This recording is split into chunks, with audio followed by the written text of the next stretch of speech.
Welcome, everyone, to another edition of Tales from the Tavern. Hello, everybody. My name is Dominic. And I'm Timothy. Michael Jennings. Is it Michael? Yeah. I could have sworn it was Radman. Tim Radman. That's my screen name. Oh yeah, is it? Yeah. Tim Radman Jennings. Tim T. Radman Jennings. Tim T. Radman Yeah, Jennings. it's actually Radman.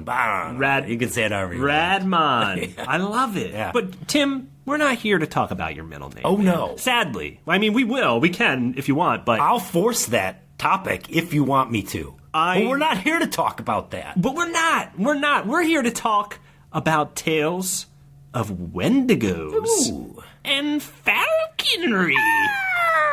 that was pretty good. It was a decent falcon. Not great. Not great. You do a better saxophone. Yeah. Now, guys, that wasn't a real saxophone. Nope, that was my mouth sax. That was Tim's mouth sax. He's one smooth dude, I think you could say. And Dom's shirt came right off. Yeah, it's kind of a problem when Tim does his mouth sax, but it's, it's part of being his friend. Now, Dom, let me ask you something. Is it pronounced wendigo, wendigo?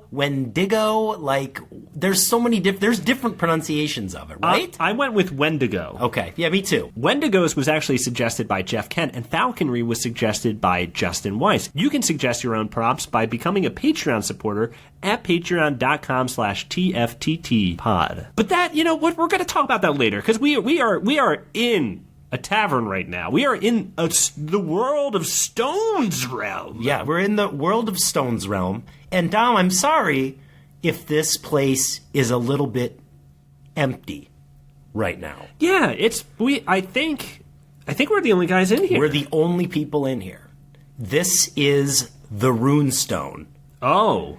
It used to be a hangout for only the coolest sorcerers. Oh, well, used to be. Used to be. Before a norovirus swept through. Gave everybody diarrhea. Oh, my God. And they were just like, you know what?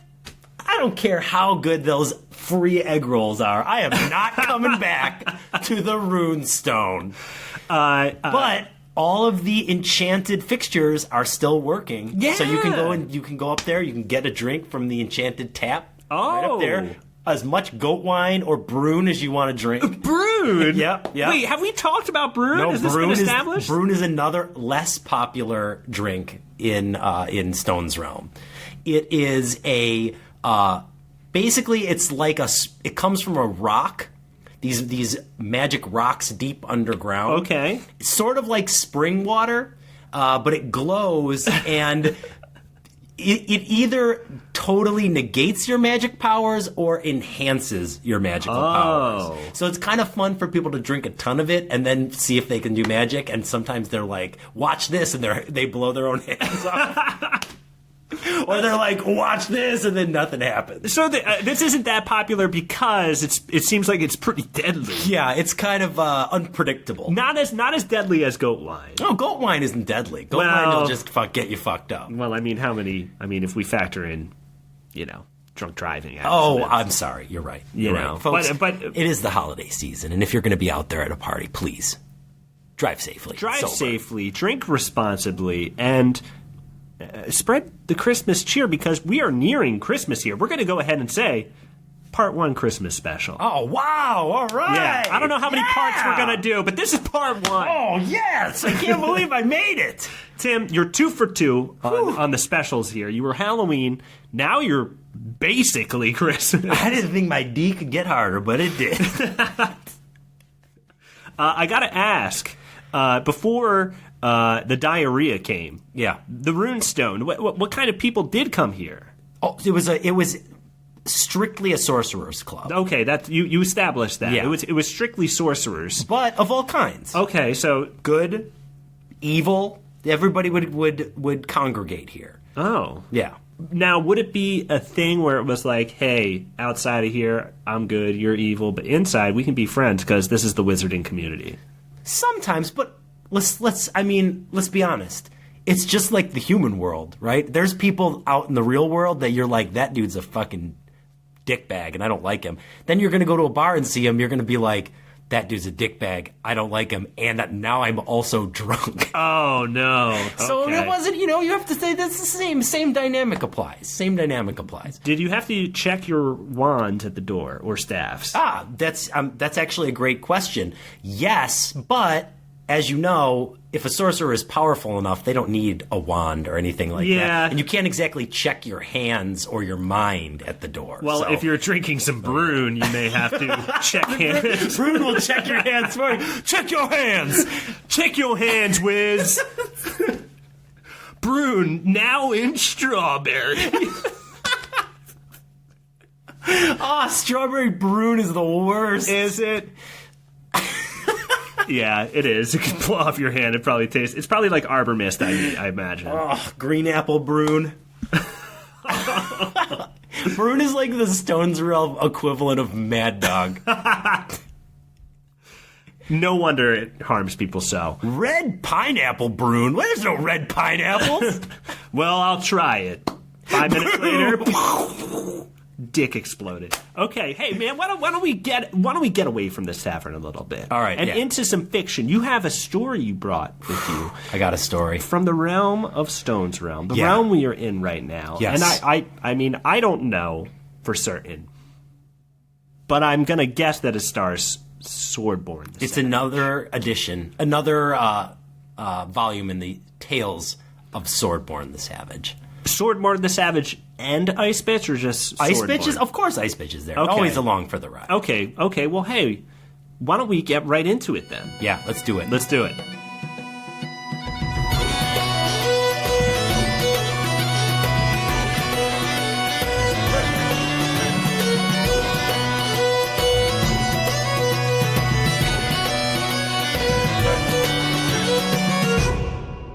All right, Dom. Here's a tale from Stonesrealm of wendigos and falconry. I'm as ready as I can be. Okay. Lay it on me. Let's keep it light.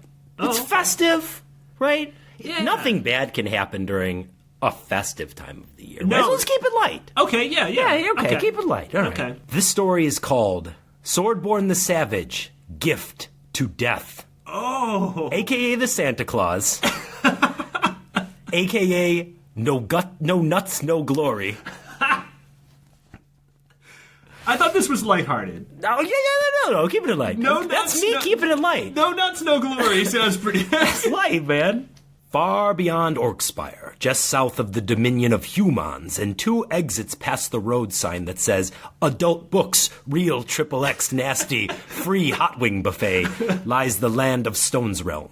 A once peaceful land, Stonesrealm was thrown into turmoil when an evil sorcerer named Moraban killed the keepers of the Spirit Stones, stole the stones, and did nothing but terrible shit with them until fate intervened and, through the power of the Spirit Stones, turned a lowly shoemaker named Rindle into Swordborn the Savage, defender of Stonesrealm and vanquisher of those who would try to once again oppress the innocents of the realm.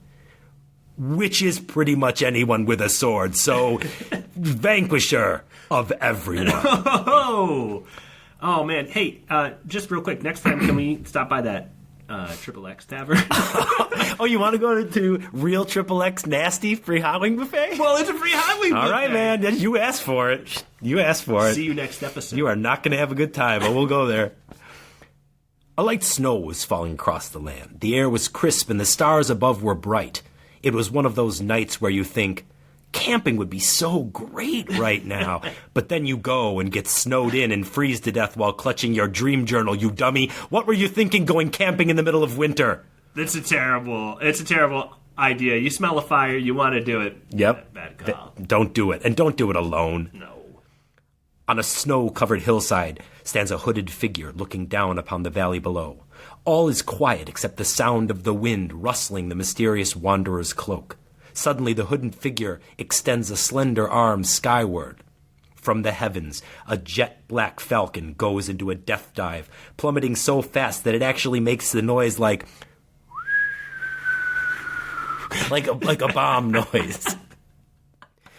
The falcon sails past the hooded stranger and right into the valley below. Clearing the tree line, the bird pulls up just in enough time to soar in slow motion past an extremely battle-hardened squirrel leaning against a tree smoking a pipe with a small battle axe strapped to his back.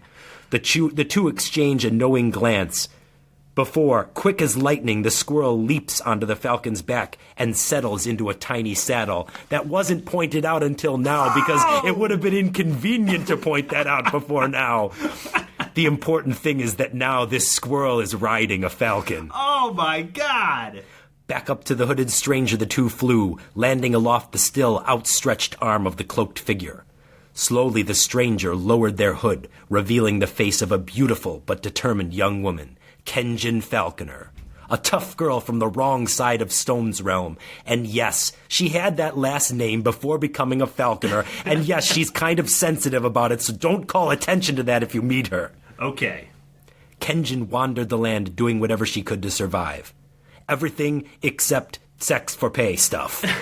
That's where she drew the line. Although she has paid for sex, and by the way, she gave the other girl a modest but fair tip afterwards, like 14%. So if Trina says otherwise, it is a lie.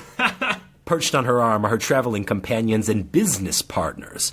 A flawlessly trained falcon named Screambird, and Strobrin, the lone remaining member of the Stonesrealm Squirrel Guard.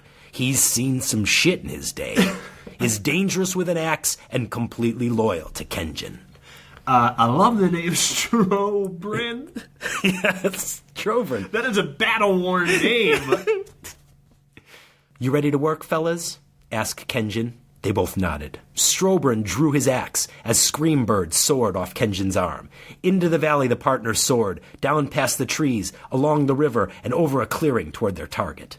Swordborn the Savage sat beside a roaring campfire. Although to say it was a campfire doesn't do it justice. It was a roaring bonfire, like a big one. Like so big you'd think, whoa, is that safe? I feel like we're asking for trouble lighting a fire that big. It was so big that the snow had melted in a 50-foot radius around the fire. I'm saying it was a big fire. That's what I'm saying, Dom. It sounds like the fire fit for Swordborn, though. It's Swordborn size. He's not that big, but that's the size fire he needs. Swordborn stared into the flames, deep in thought. Sleeping next to him was his polar bear mount, Ice Bitch.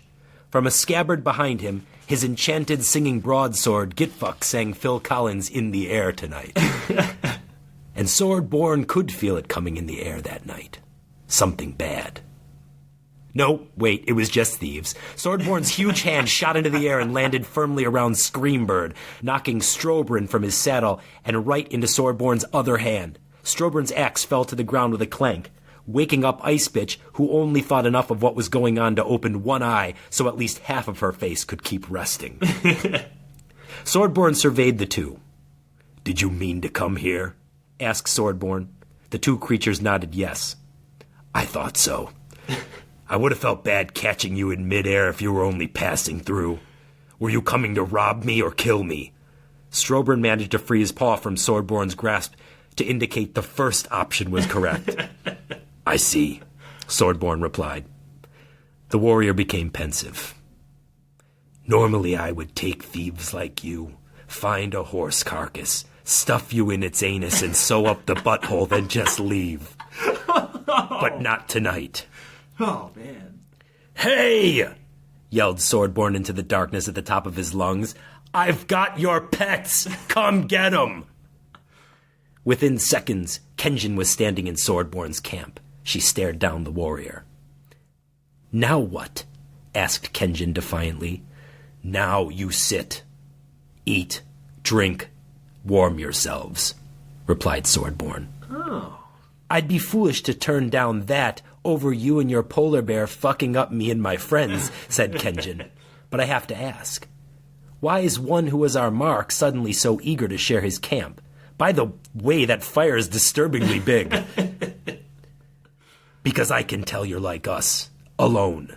And because no one should be alone on a holiday. Merry Wendimus." Wendimus? Ah, yes, Wendimus. What a joyful time of year in Stonesrealm. The food, the gifts, special times with friends and family, and of course, the songs. O Wendimus, we gather for your tidings. Wendimus, oh Wendimus, you know all of our hidings. We give our gifts and share the night, then reluctantly prepare to fight. O Wendimus, you curse us with your presence. The Sorcerer Moraband gave Stonesrealm many things, all bad. Among them were a handful of terrible holidays. For instance, Creepster, a day in which everyone was required to watch one member of their family have sex. Oh! Then, of course, there was Home Burn Day, a day in which one family in each village had to burn down their house while everyone watched and chanted, "Don't do it! Are you nuts? Stop! Where will you live?" But today was Wendimus, the worst of them all. It starts at sundown with a huge feast. Then family members sit around the hearth telling stories, drinking goat wine and brune and exchanging gifts. The real magic, however, begins at midnight, when everyone is required to step out into the night. There, each and every citizen of Stonesrealm comes face to face with their very own Wendigo doppelganger. Oh my god! A horrific version of themselves made of exposed bone, muscle, and sinew held together with forest shit. Is that shit from Animals in the Forest, I assume? It's just forest shit. Branches, moss, rocks, fucking pelts, old antler parts, teeth. I was thinking that, shit, actual shit. I was thinking that the forest at some point takes a collective shit. But I guess that's kind of what this is. Straight from Mother Nature's butthole. Mother Nature's beehole. Oh, man. Upon meeting your Wendigo, you had 3 choices. Fight and die, fight and win, or start shrieking and get eaten. You'd be surprised how many people default to choice 3. Yes, Wendimus, what a magical night. This Wendimus is a horrible, horrible holiday. Creepster's pretty bad, too. Creepster? You ask me, Creepster's you might not die, but you definitely die inside. I like it because Creepster's pretty true to Easter's origins. Read the Bible, people. It's all in there. It's all in there. Oh, shit, said Kenjin. I fucking forgot. With that, a sickening roar echoed from the forest around them.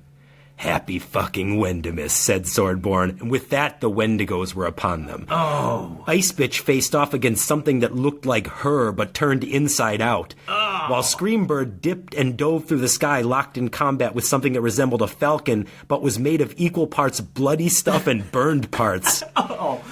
Strobrin's Wendigo looked exactly like him, except for its milky white eyes and the fact that all it did was spin around like a top holding an axe. Oh! Kenjin's Wendigo had no eyes and really scrapey hands, for lack of a better term, and from the look of things, Swordborn's Wendigo twin was made totally out of bone. Oh! Fuck! Said Stormborn. Mine is all bone. I asked Santor for a scrapey one.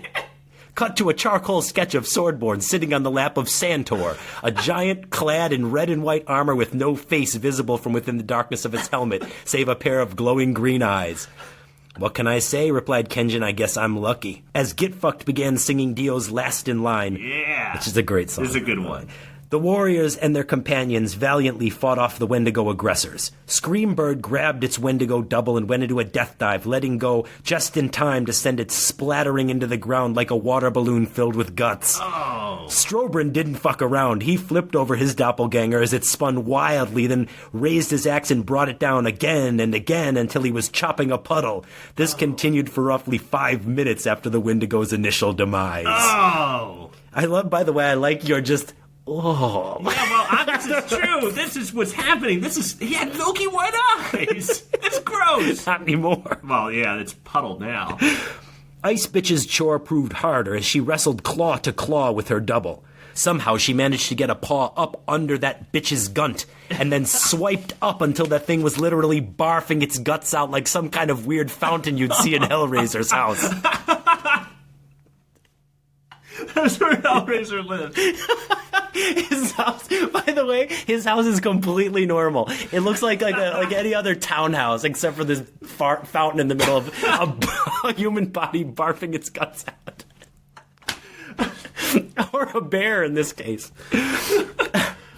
Kenjin and her Wendigo both produced a knife in each hand and circled each other.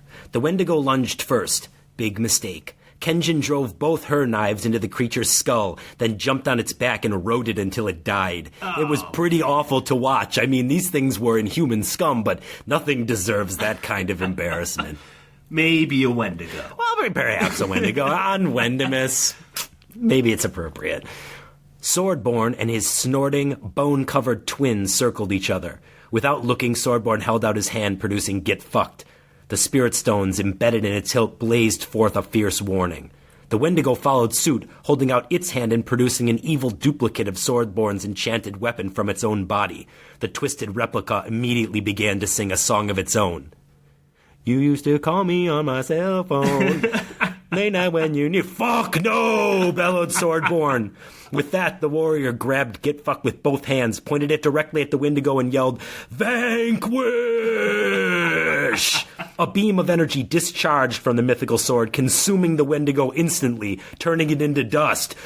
Yes! Cheered Swordborn. Yes! I had no idea this thing could do that. Yeah! Our hero held Get Fucked aloft in celebration. Friends, he declared, we have won.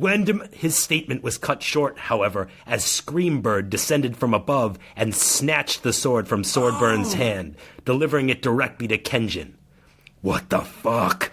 Declared a confused Swordborn. Sorry, friend, you're a nice guy, but this is business. Let's not make this messy, replied Kenjin. With an earth-shaking roar, Ice Bitch charged at Kenjin. Her progress, however, was cut short as Strobrin deftly leapt onto her back, produced a single thorn from a satchel on his belt, and drove it into Ice Bitch's neck. It was a Drellis thorn, a poisonous plant known to grow only two places. The Cincinnati Botanical Gardens and around the palace of the fallen sorcerer Moraban. Oh. Ice Bitch fell instantly, sliding several feet and landing in front of Kenjin. Dead. What? No! No! You heard me, Dom. No! I said dead. Oh! D-E-A-D. Oh! On Wendimus! The cry of anger and pain that emanated from Swordborn in the moment that followed shattered the purple spirit stone in Get Fucked's hilt. It was the stone associated with temperance and life. Also paninis, but mostly temperance and life. I told you I didn't want this to be messy, said Kenjin mournfully. You showed us kindness, but we've got a job to do, and this sword is coming with us. You can't carry it with no hands, arms, torso, or face, Swordborn declared with quiet intensity. The warrior took a step forward, then suddenly stopped. You've already lost, swordsman, Kenjin said.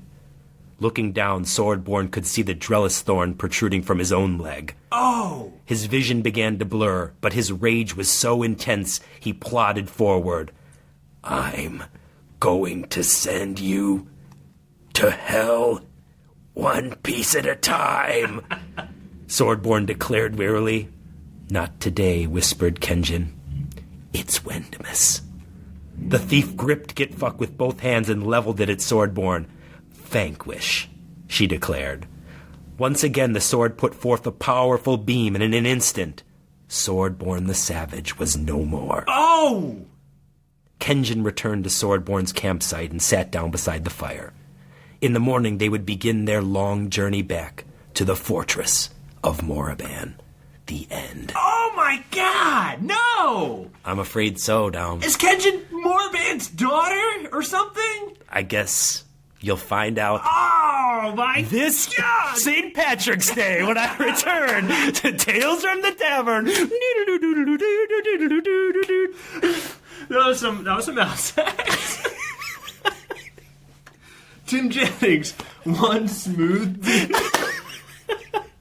No! Swordborn and Ice Bitch perished in this. Well, yeah, we're uncertain of the demise of Swordborn, but Ice Bitch died before our eyes. Yeah, Ice Bitch died. And did a jewel from Get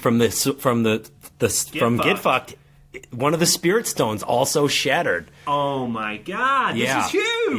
Yeah. There's a lot. There's gonna be some things. It's way bigger than anything that happens in my store. It's Christmas, man! I knew this was gonna be a special day. This is huge.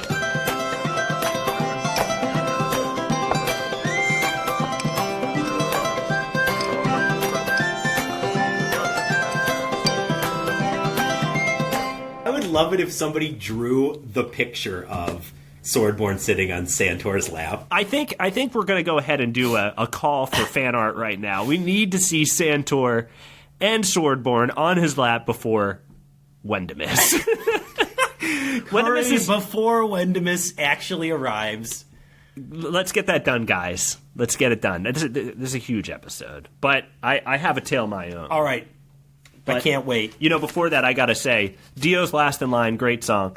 That video, have you ever seen it? I've never seen the video for it. It's like a Borg from Next Generation. Whoa! He went spacey? He went spacey on this one? Kind of. It's like a Borg's evil arcade. Oh, no, I have to see it. You gotta see it. There's some milky stuff in it, too.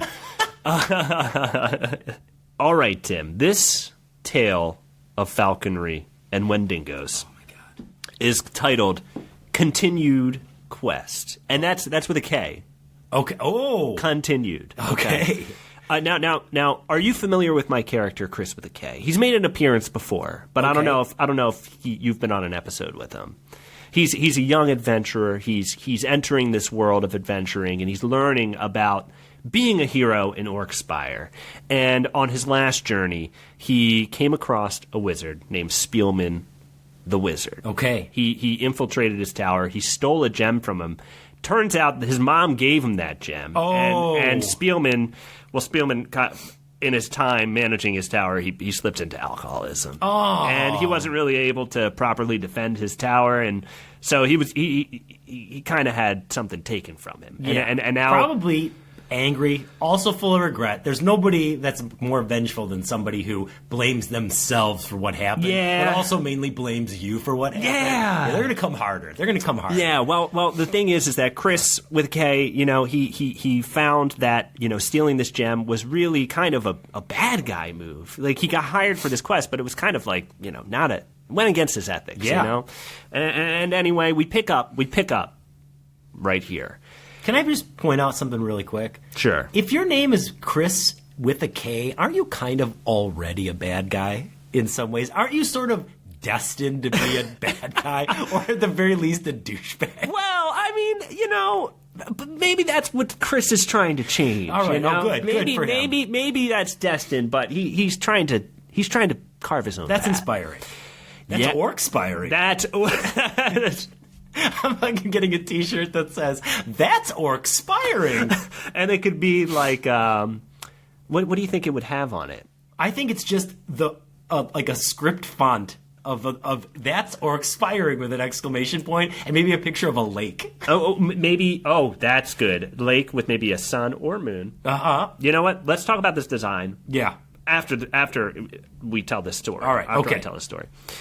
Yes, it was another night in Orkspire. A lot of things happen at night here. You want to know why? Because school happens during the day, and school sucks. I ain't telling no stories about school. Get out of here. Anyway, it was midnight in the town of Quest. The young adventurer, Chris with a K, was laying in his bed inside his cold room at the Flickering Flame Inn. He was about to fall asleep when he suddenly remembered that one time at the pumpkin dance when he told a girl that he liked the way she walked. And that's kind of a creepy thing to say. That's a real creepy thing to say. Yeah, that's where you instantly regret that. Even if you feel it, you think this is a good thing to say. But it's no.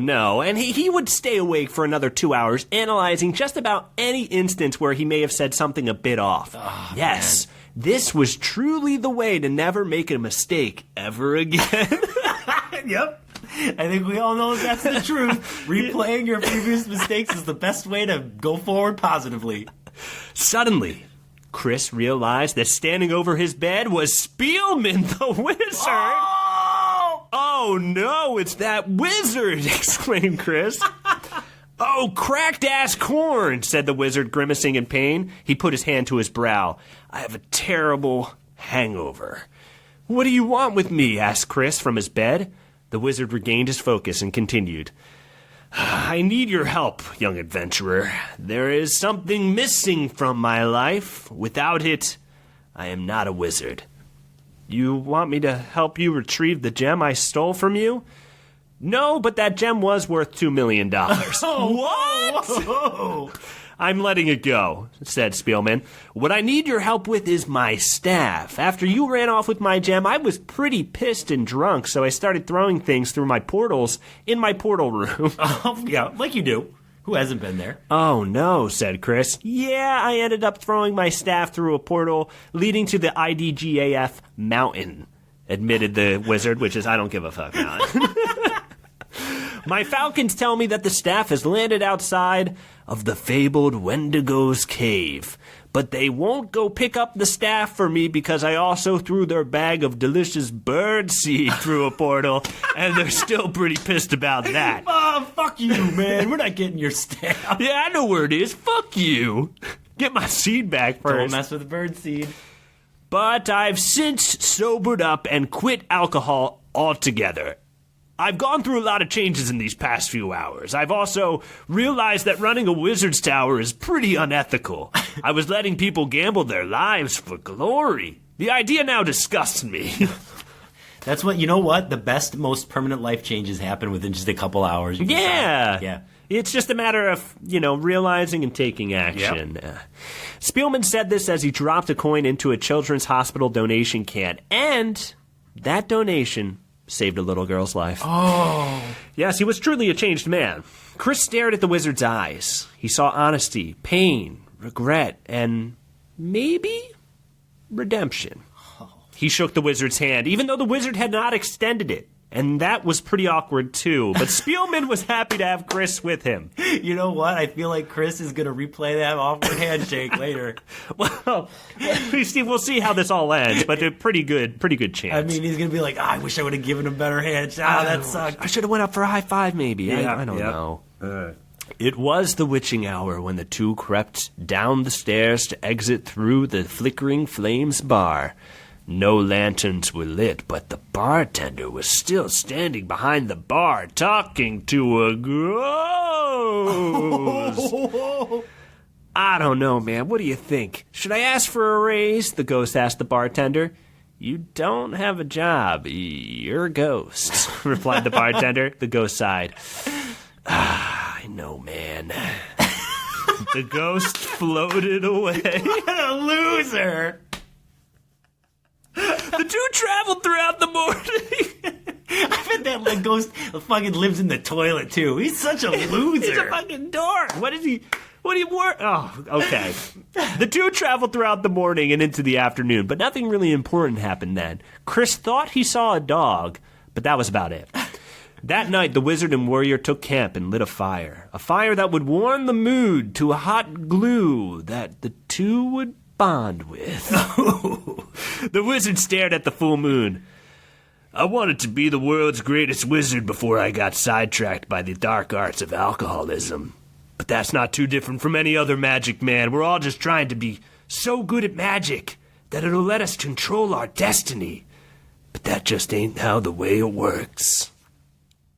I just wanted to do something, said Chris, but now I realize that the world is kind of a horrible, scary place, and I'm considering living in a cave for the rest of my life. Oh. Yeah, they're opening up, you know? Yeah, that's they're kind good. of, you know. We got some friends on the make here. Friends by the Making fire, friends, yeah. You know? It truly a changed man at this point, I feel. Spielman reached into his backpack and tossed something at Chris's side. He picked it up, a thick leather glove with really cool stars branded into it. Yeah. It's a falconry glove, said the wizard. Tomorrow, we falconry. Crisp gasped. Chris. Sometimes Crisp. He sometimes goes by the name of Crisp. The next morning, the two gathered their things and ventured forward. It wasn't long before they arrived at the foot of the IDGAF mountain. Oh, boy. Chris looked down at his shoddy boots where his dad had written Dad's Boots some time ago. Oh. I don't know if I have the proper equipment to scale a mountain, admitted Chris. That's okay, said Spielman. He turned to the mountain. Hey, man, you owe me one trip up. Spielman the wizard, boomed a voice. The mountain shook, and out of it climbed a rock giant made out of stone. Oh. It'd be great if he was a rock giant made out of something else. A rock giant made out of logs. That's the thing about rock giants, man. They can change, too. Anyone can change. I'm so psyched that there's a rock giant in this story. It has been some time since you saved me from those miners. They heard a rumor that his balls had diamonds in them. Spielman whispered to Chris. Okay, then, take us up to the Wendigo's cave. Hook it up, said the wizard to the giant. You got it, dude. My sack thanks ye. The giant put the boys on his back and began to scale the mountain, and it wasn't long before they were at the Wendigo's cave. Oh, yes. The giant dropped them off. Would love to work out this exchange again should the situation ever arise. The mountain said goodbye and climbed back down. The mountain giant said goodbye and climbed back down. Just outside its cave, the Wendigo stood. He was standing there. He was already standing there. Oh. Wendigo stood with Spielman's staff in both hands. The Wendigo was tall and slender, covered in long, matted gray and white hair. On the ground before the Wendigo was a circle with a star inside, drawn in black powder. Oh, shit. Snow. The Devil's Lip, said Spielman in shock. The Devil's Lip was an unholy ritual that magically altered your voice to sound just like the guy who talks in Boys to Men. A dark magic of seduction that no human could resist. We can't let him perform this unholy magic on my staff. Oh, no. The time is now, boy, shouted the Spielman. The wizard ran and jumped off the mountain. Oh, shit, yelled Chris. Suddenly, Spielman morphed into a falcon and soared back toward the mountain. Oh, shit! Chris yelled again. Quick, toss me your sword, boy! Shouted the falcon. I imagine that's how falcons kind of talk. Once you turn into a falcon, they definitely sound that way. Chris quickly tossed his sword, hilt first, toward the wizard, who caught it in his talons. Oh, yeah, said the Wendigo. End of the road at karaoke is gonna be dope. Oh, he did it all for karaoke. Foul beast, shouted Spielman as he tossed the sword right through the Wendigo's heart. The sword of old Farmy, yelled the Wendigo. That's a nickname. Frick! The falcon ripped the staff from the beast's hands as it fell to the ground. I guess this is my end of the road, whispered the Wendigo before closing his eyes, turning his head, and sticking his tongue out 100% dead. One hit kill, Chris whispered to himself, amazed. Perch me, boy! yelled the falcon as he flew right at Chris. The young adventurer quickly put on his falconry glove and lifted his arm as high as he could. The falcon landed perfectly. Chris set him down, and he morphed back into Spielman the wizard's human form. With tears in his eyes, the wizard stared at his staff tenderly. For the first time in a long time, something felt familiar to the wizard. He squeezed the staff to make sure this was real. Finally, he turned to Chris and spoke. Thank you, Chris. I have trouble landing on anything that isn't that glove. I'm really good at landing on the glove, though. It's so soft and nice. Branches and rocks, they're so uncomfortable. Sure, the staff was a little magical, but the true power was inside Spielman the entire time. The staff was more of a symbol of honor, of pride, of redemption. Oh, yes! Thank you for being my accomplice in this murder, said Spielman as he massaged his arms. He's keeping it real. That was a murder. That was what it was. They didn't even try asking for the staff back. They just straight up murdered that guy. Well, I mean, when you're performing dark magic, you're kind of opening yourself up to being stopped by murder. Yep. Said Spielman as he massaged his arms, but Chris was too busy marveling at the glove and what he had just done. As reward for helping me, you may keep it, continued the wizard. If you ever need to call upon the skills of a wizard, do not hesitate to raise Thy Glove.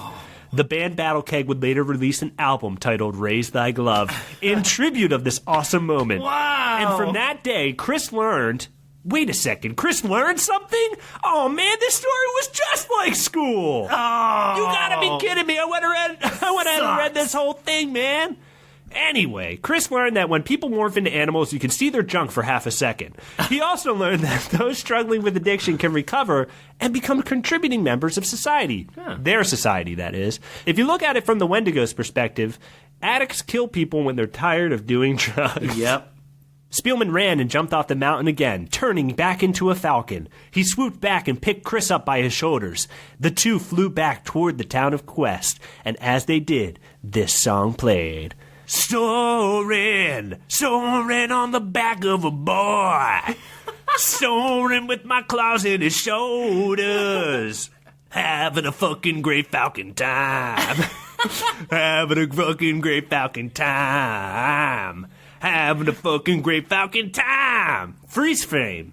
Orcspire Pictures, 1880. Oh, yeah. This was an 80s movie. Oh, my God. And so he got a glove. He got a glove. He got a magic falconry glove. And people are going to see that glove on him, and they're going to go, hey, where's your falcon? And he's going to be like... He's only around when I need him. Only when I need him. Yeah, like, it's a sweet leather gauntlet you've got there anyway, brother. Yeah, it's got stars on it, so it's pretty neat. Wow. Did he leave his sword inside that Wendigo? Oh, shit, they forgot his sword. Well, that'll have to be dealt with in the next installment of Chris with a K. I sure hope that Wendigo didn't fall into that Satan circle, because blood's going to be coming out of him. Oh, he's already been performing black magic. Yeah, I imagine that's a recipe for you know for him what? Coming back to life and as a demon. Gonna PS it right now. PS, the Wendigo's blood dripped into the black powder. The black powder caught on fire, scorching the Wendigo's body entirely in flame, burnt to a crisp. Whoa! About an hour or two later, his ghost appeared. Inside of a demon. No! Ghost demon! I thought the Wendigo's ghost was gonna go right on down to the bar and hang out with that other loser ghost. That guy was a loser. The Wendighost. Oh, Wendighost. Yeah. Dom, that was a good story. Thanks, man. Thanks.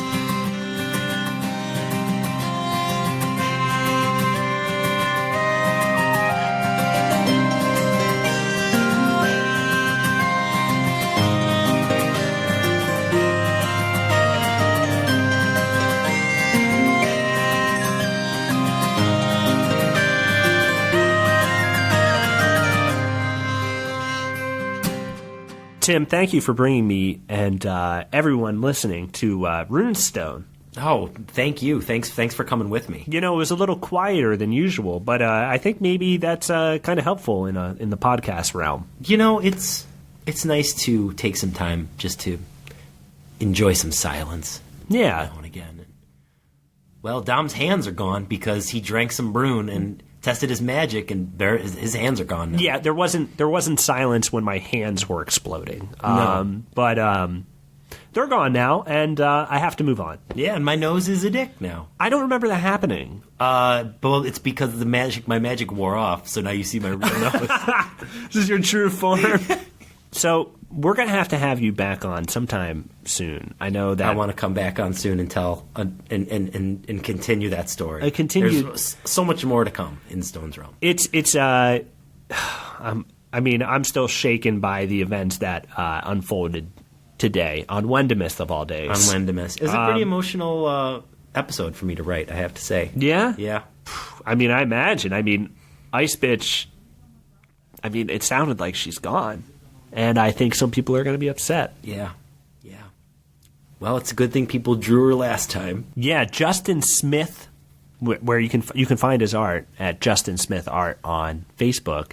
He drew an awesome illustration of Ice Bitch in her battle armor, covered in blood, licking a sword. I think this is the... And I think that is Get Fucked, I think. That is. It's Ice Bitch from the I think it's from the Ice Vikings Episode story of- when she gets married off to an Ice Viking and he puts her in that sexy costume. That's right. And there's some Aurora Borealis in the background. Very nice. Well, forever memorialized in art. May she rest in peace. I hope maybe somehow she comes back, but who knows? Hey, Ice Bitch. See you at the crossroads. Crossroads. Little Bone Thugs. Little Bone Thugs. Just a Little Bone Thugs. I want to start that band, the Little Bone Thugs. Guys, we're going to need some Santor art. There's some high demand for it. But guys, if you want to support Tales from the Tavern, you can follow us on Twitter at TFTTPod. You can find us on, I do. You can find us on Facebook too, I think, at facebook.com/ I liked it. TFTT I destroyed pod. that like button. Yeah, you crushed that like button. You can also support the show by going to patreon.com/TFTTpod. When you support Tales from the Tavern on Patreon, you can suggest prompts. You can vote on prompts. You also get bonus content. I started doing a thing where I'm going to write about something. Like, it's kind of like the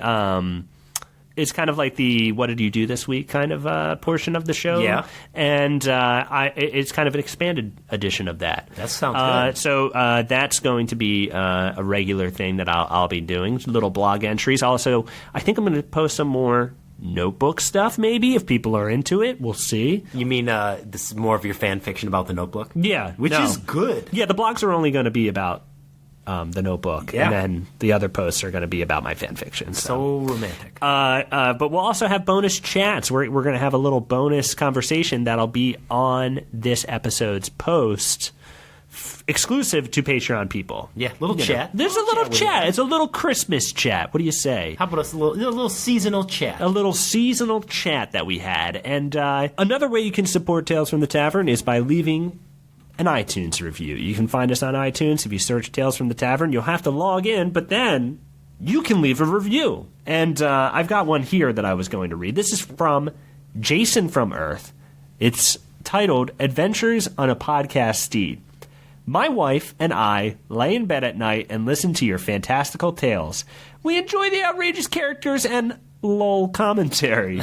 Thank you for giving us a fun-filled fantasy world to fall asleep to. Oh, there's so many great things about that review. The fact that a couple is in bed together, just nodding off to episodes of Tales from the Tavern is pretty great. That's pretty sweet. You think they hold hands during it? I hope so. I hope they're together when they hear this episode. I hope they're not. I hope no one ever makes love to my voice. Tom, I hate to tell you this, but the odds are not in your favor on that one. If you're listening to enough episodes. Eventually, they're going to hear a real sexy episode.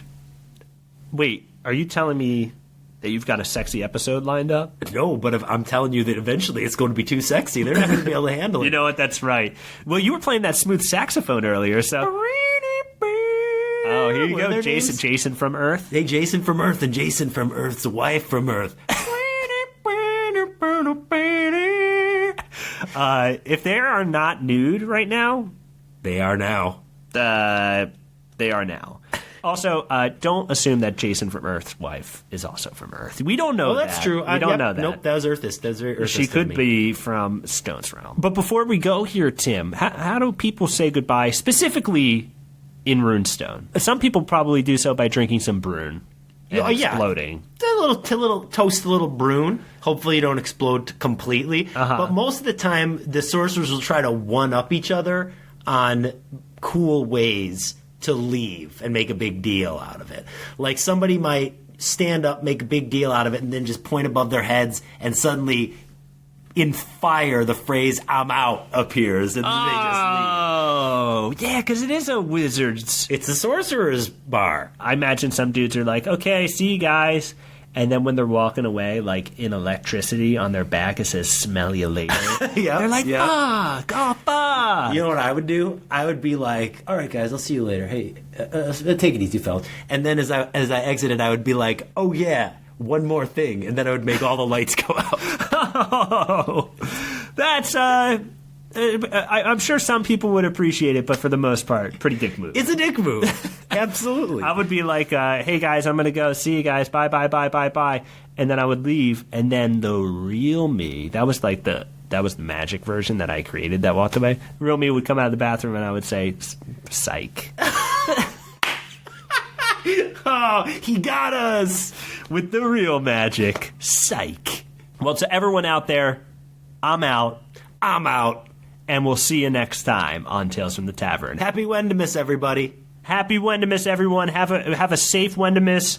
Good luck destroying whatever kind of Wendigo is going to attack you. It could be a falcon.